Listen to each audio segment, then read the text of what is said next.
The old station master had just put them on the last train of the night. It was going to be a long one, he said, before he turned off the lights and disappeared into the darkness. He said that if they needed anything, they could just ring the bell above their heads. And then the train lurched forward. They were heading out of town, leaving behind the familiar sights and sounds of the city. But as the train rattled along the tracks, it became clear that something wasn't right. They had left the last station of the line, yet they were still traveling deep into the darkness of the night. The windows were fogged up, so they couldn't see outside, but every now and again one of the carriage lights would flicker, casting long shadows that danced on the walls. After what felt like hours, the train screeched to a halt, but when the passengers looked out the window, they saw no station and no lights. As the doors hissed open, they stepped out onto the platform and were met with an eerie silence. There was no sound of crickets or birds, just an oppressive quiet that seemed to swallow their footsteps. In the distance, they could hear the faint sound of water dripping like a leaky pipe in an abandoned house. Turning back to the train, they noticed that the carriage doors had already started to close. Panic began to set in. Why had the train stopped here? Where were they? Was this the last stop?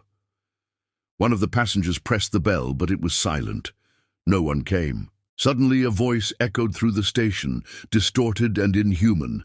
"The next train will arrive in 1 minute." Their hearts pounded in their chests. They didn't want to wait here. They wanted to get off this train. The clock above them ticked ominously, each second dragging on forever. But the train did not move. As the seconds ticked by, the passengers began to run around the platform, their voices echoing in the stillness. They tried the emergency exit, but it was locked. Then the doors at the end of the platform slid open, and the passengers surged towards them, desperate to escape. But when they stepped out onto the other side, they found themselves in another dark and deserted station.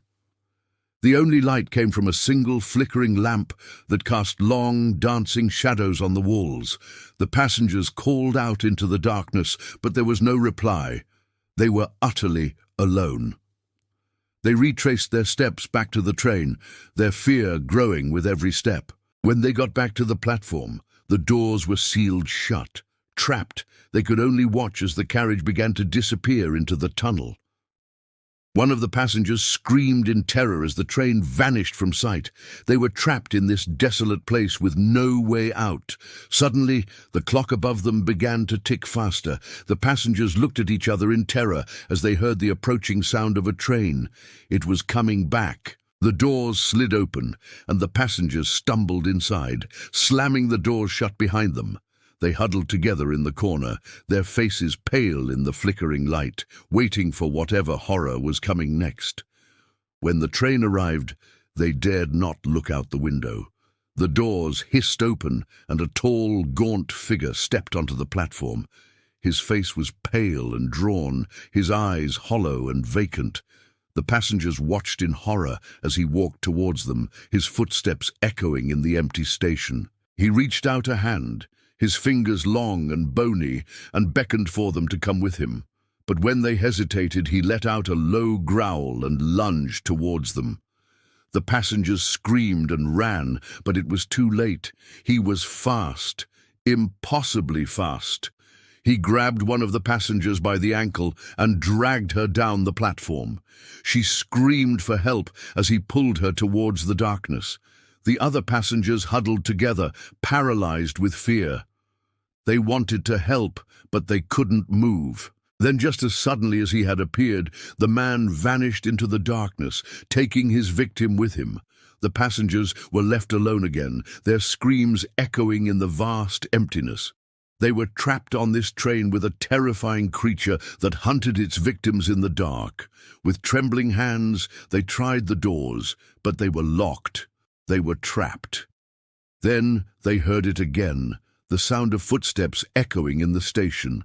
They turned to the window and watched in horror as a new figure emerged from the darkness. This one was shorter, hunched over, its head almost touching the glass. It looked at them with eyes that burned like hot coals. then vanished into the darkness. Again, more footsteps, more figures emerged, each one more grotesque and terrifying than the last. Some were tall and thin, their limbs impossibly long. Others were short and fat, their bellies hanging over their knees. There were so many of them, and they kept coming. The passengers screamed in terror as they watched the creatures approach. But then, just as suddenly as they had appeared, they vanished. The passengers collapsed onto the floor, exhausted and terrified. They had seen enough. They knew they couldn't fight these creatures. All they could do was hide. As the train pulled away from the station, they ducked under the seats, pulling the blankets over their heads. They stayed there until the train came to a stop again. Then they did the same thing, hiding until the train lurched forward once more. They traveled through the night, the darkness broken only by the flickering lights of the carriages.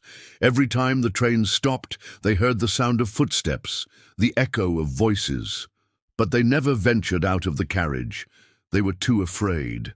Finally, the train screeched to a halt. The passengers looked out of the window and saw a station.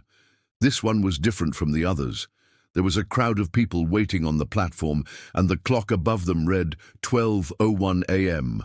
The passengers hesitated, unsure of what to do. Should they get off this train? But before they could decide, the doors slid open and a woman stepped onto the platform. She was dressed in black from head to toe, and a wide smile stretched across her face. She looked at the passengers and beckoned for them to come off the train. They stared back at her, unsure of what to do. Then she smiled again, this time wider, and beckoned for them to come off the train. Slowly, hesitantly, the passengers began to get off the train. The woman watched them with a smile still plastered on her face. They looked around them, taking in the sight of the bustling station. People hurried past them, their faces pale and drawn. A sense of dread washed over them as they realized that none of these people seemed to notice their presence. They were ghosts. The passengers were ghosts. They had been trapped on this train for eternity, doomed to travel the tracks with no end in sight. They turned back to the carriage, but it was empty. The doors were open, inviting them back in, but they knew they couldn't do that. They were stuck here now, forevermore.